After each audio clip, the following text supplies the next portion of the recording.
Olá, estudantes! Bem-vindos a mais uma aula de História. Sou Jorge Joelito, seu professor. Hoje vamos falar sobre a Conjuração Mineira e a Conjuração Baiana.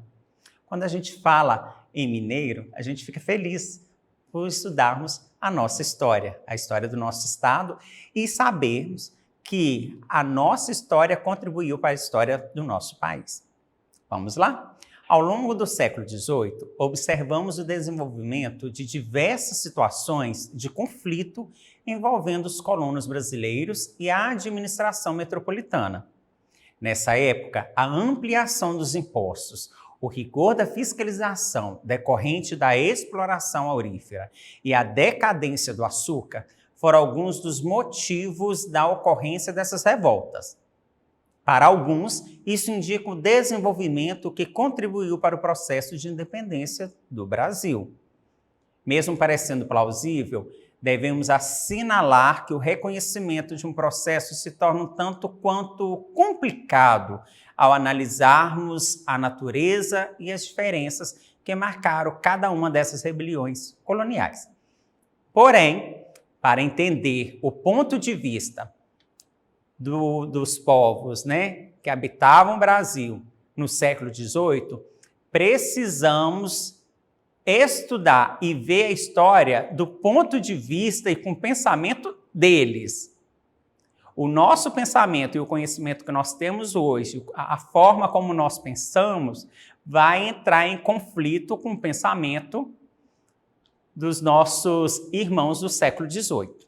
Também nessa aula, ao mesmo tempo que falamos sobre a Conjuração Mineira, nós lembramos e vem à nossa mente a imagem que está aqui ao fundo, deste simpático moço, Tiradentes. Não tão simpático na foto, porque só tem a cabeça e os membros dele já, um corpo esquartejado. É uma visão legal de se ver. Mas quando nós falamos em Tiradentes, o feriado nacional, 21 de abril, da comemoração que fazemos ao relembrarmos e lembrarmos deste homem que a história republicana brasileira nos conta que é um herói nacional, nós vamos, nessa aula, nós vamos ter um choque. Porque até então ele é tido como herói. Mas, como a história ela é viva, a cada instante, a cada momento, surgem novos documentos que nos contam que Tiradentes não era o herói pintado e retratado pela República.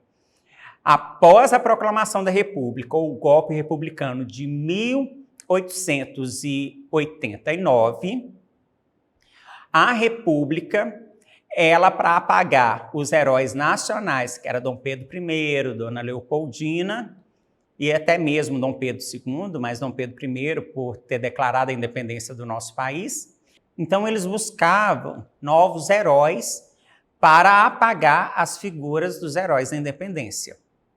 Tiradentes ganhou e, conforme nós vemos aqui na imagem ao fundo, ele é retratado nessa forma de um homem humilde, daquele que buscava a independência, a melhoria para o nosso país, mas, no entanto, ele estava buscando somente aquilo que convinha a ele e aos seus, não pagar os impostos para a coroa.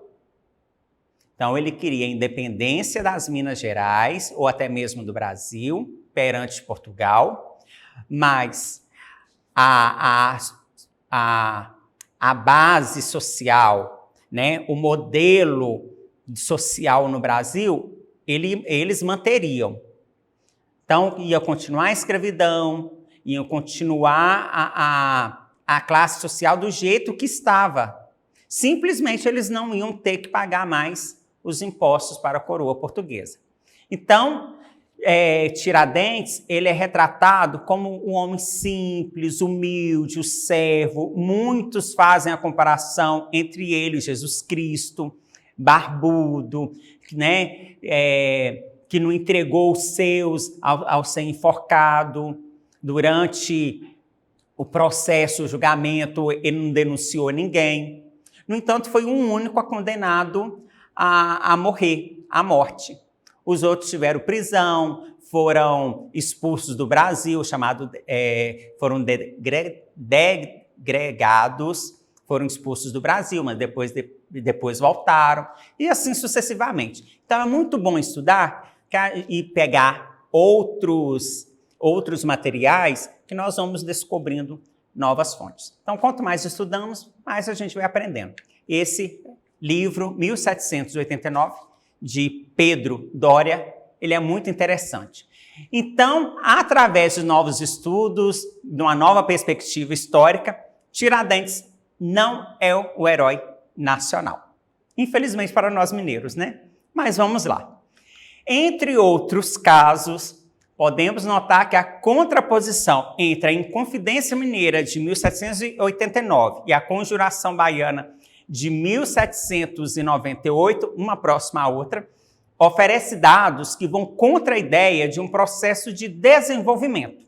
Como eu disse, Tiradentes, ele não queria esse desenvolvimento, só não queria pagar o imposto, o quinto, para a coroa portuguesa.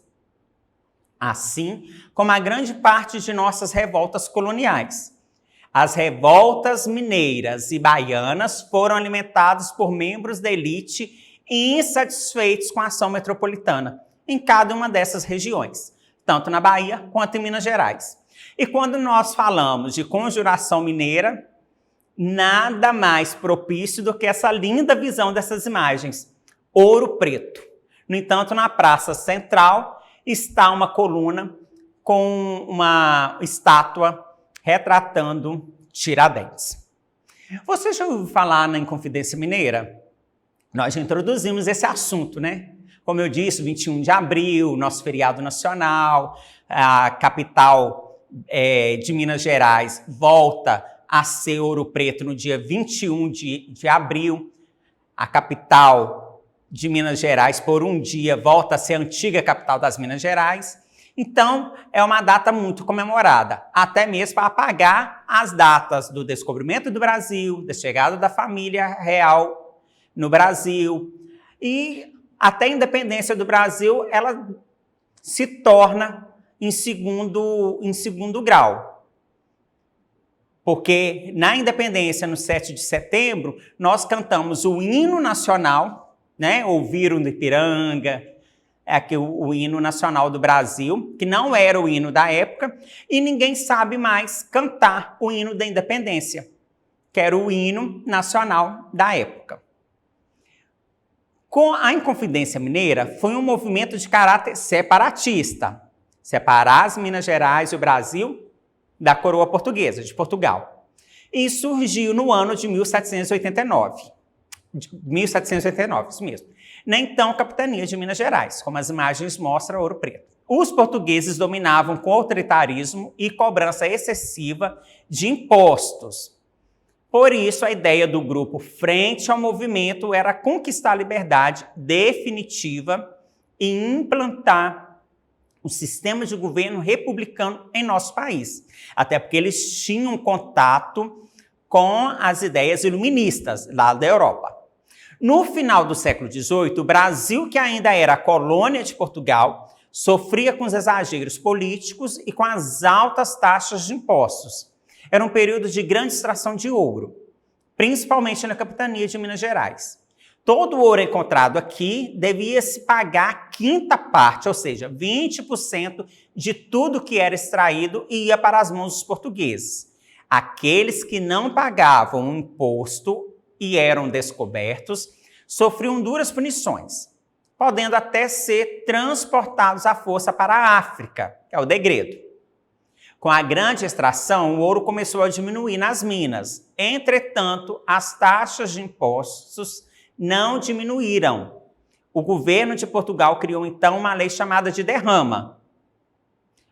Como nós sempre falamos nas aulas, o capitalismo, o mercantilismo, a acumulação de riquezas.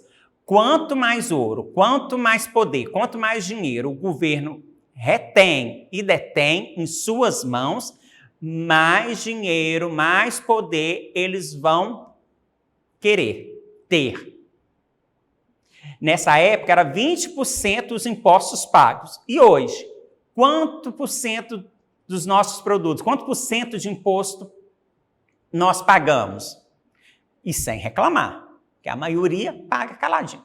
Não é mesmo? É uma crítica social que vem, de anos, desde 1500, praticamente, né? Agora, o que foi a derrama? A lei da derrama decretava que cada região de extração de ouro deveria pagar 100 arrobas de ouro, cerca de 1.500 quilos por ano para Portugal. Quando essa meta não era atingida, soldados da coroa invadiam as casas das famílias para confiscarem seus pertences até que o valor devido fosse completado. A coroa queria porque queria o dinheiro de qualquer forma. O custo de vida aumentava cada vez mais em toda a região. Desde sempre houve a inflação, pois toda a compra de mercadorias ocorria a prazo e era pago com ouro. Dessa forma, os que detinham o monopólio do metal ficaram cada vez mais endividados e com isso deixaram de fazer pagamentos aos comerciantes. Os agricultores e traficantes de escravos que também foram arrastados para a crise. Então, a crise financeira é uma cadeia. Começa da ponta e termina lá no fim, né?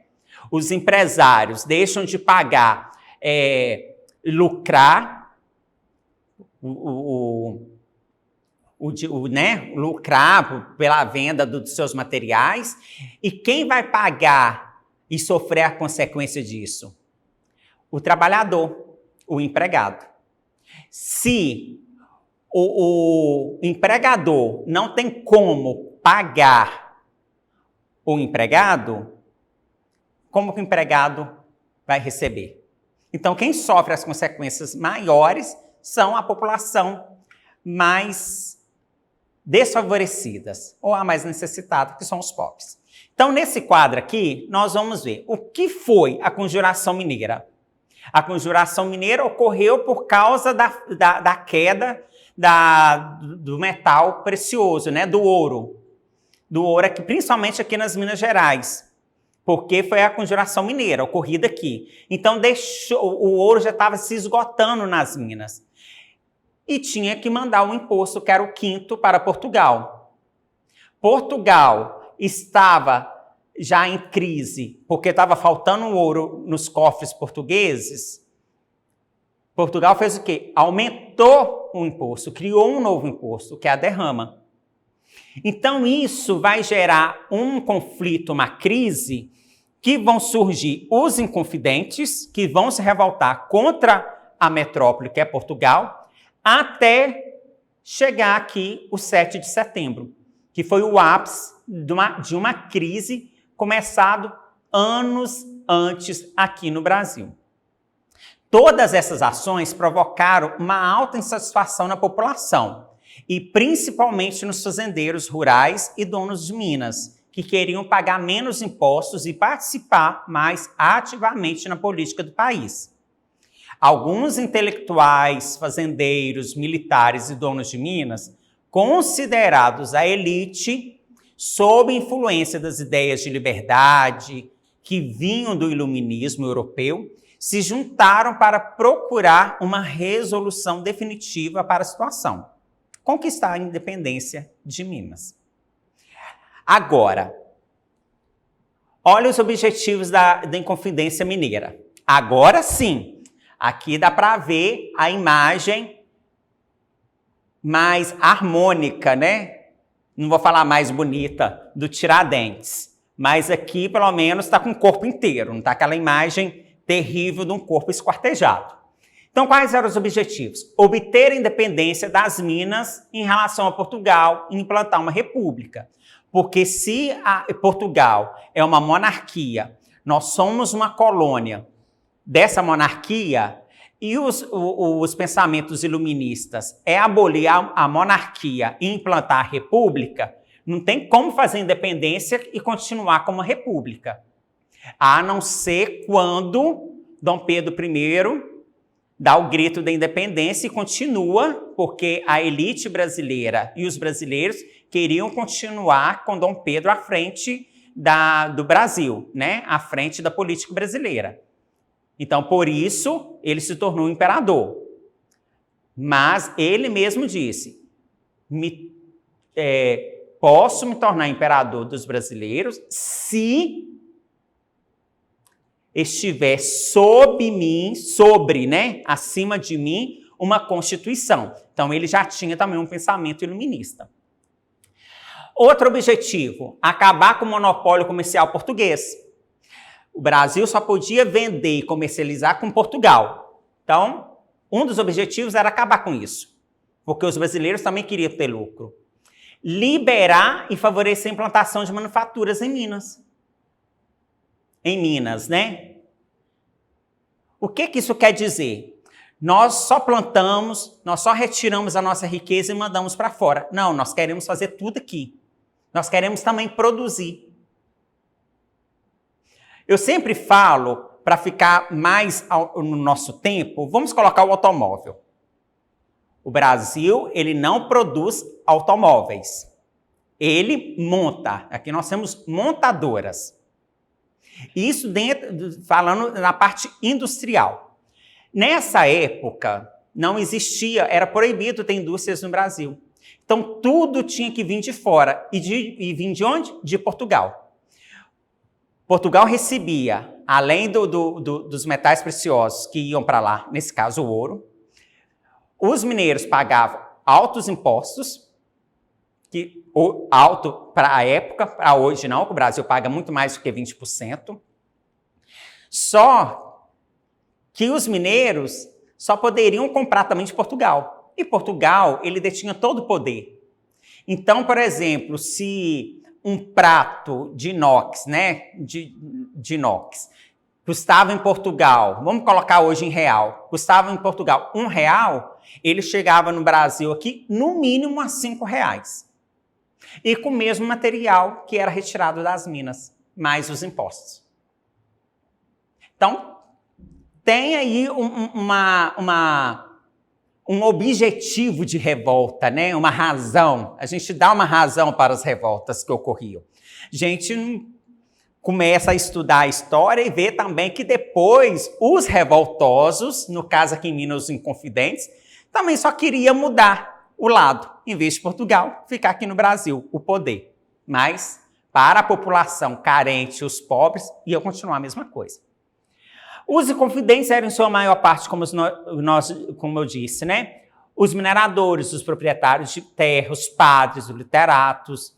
E foi liderado pelo alferes Joaquim José da Silva Xavier, o popularmente conhecido como Tiradentes. Também o grupo era formado pelos poetas Tomás Antônio de Gonzaga, Cláudio Manuel da Costa, proprietário de mina Inácio de Alvarenga, e o padre Rolim, entre outros que representavam a elite brasileira.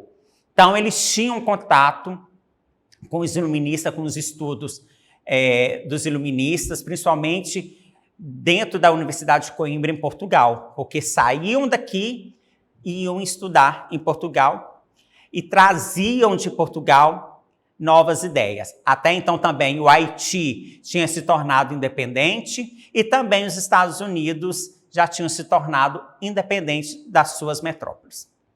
Agora, a Conjuração Baiana, que também ocorreu praticamente no mesmo tempo, né? Alguns anos depois. A revolta, também conhecida como Revolta dos Alfaiates, foi um movimento político popular ocorrido em Salvador, em 1798. Aqui nós vamos ver as diferenças entre a Conjuração Mineira da Conjuração Baiana. A baiana tinha como objetivo separar a Bahia de Portugal, abolir a escravidão e atender às reivindicações das camadas pobres da população. Olha a grande diferença. É também conhecida como Conspiração dos Búzios ou Revolta dos Alfaiates, por ter como principais líderes os alfaiates. João de Deus, gente, João de Deus naquela época, não é o de agora não, hein? Não é aquele de Goiás, não, pelo amor de Deus. Os alfaiates, João de Deus, lá da Bahia. de 1798, né? E Manuel Faustino dos Santos Lira.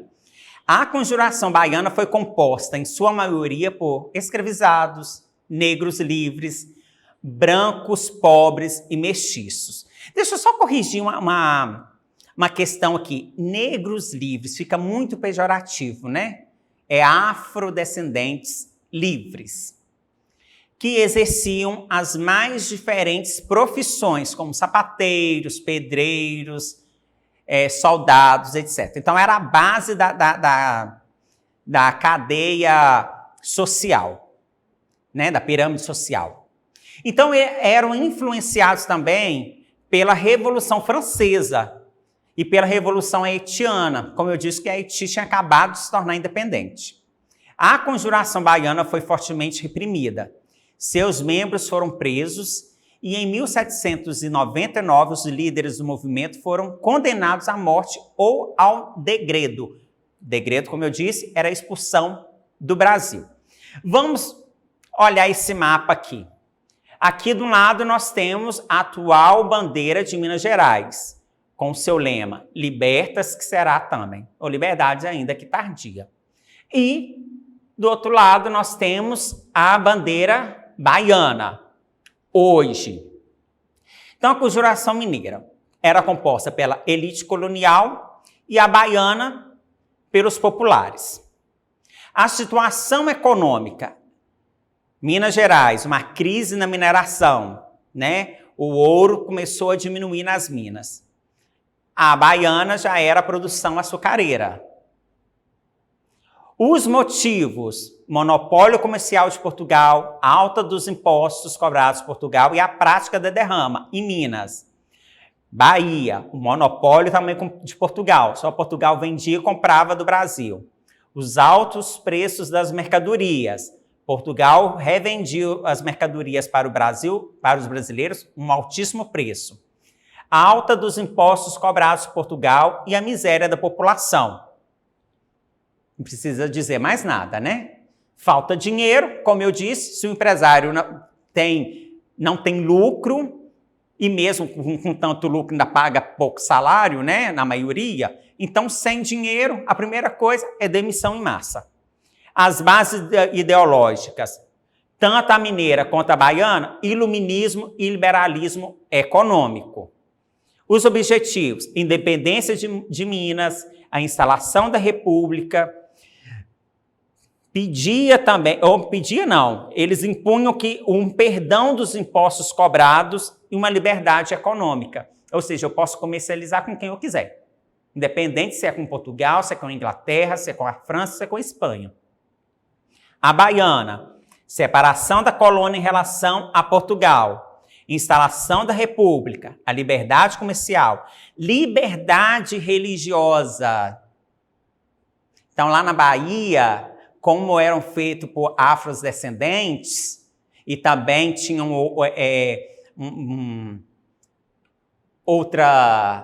principalmente os herdeiros muçulmanos, né, aqui no Brasil, e depois vai ter até uma outra revolta, então eles queriam uma liberdade religiosa que era proibida aqui no Brasil.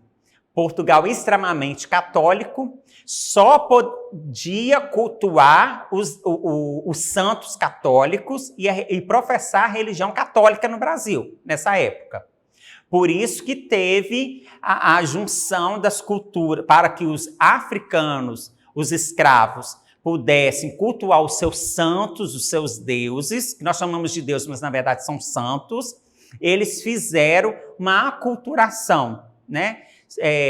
Pegaram São Jorge e estudaram a história de São Jorge e identificaram aspectos comuns com um santo deles.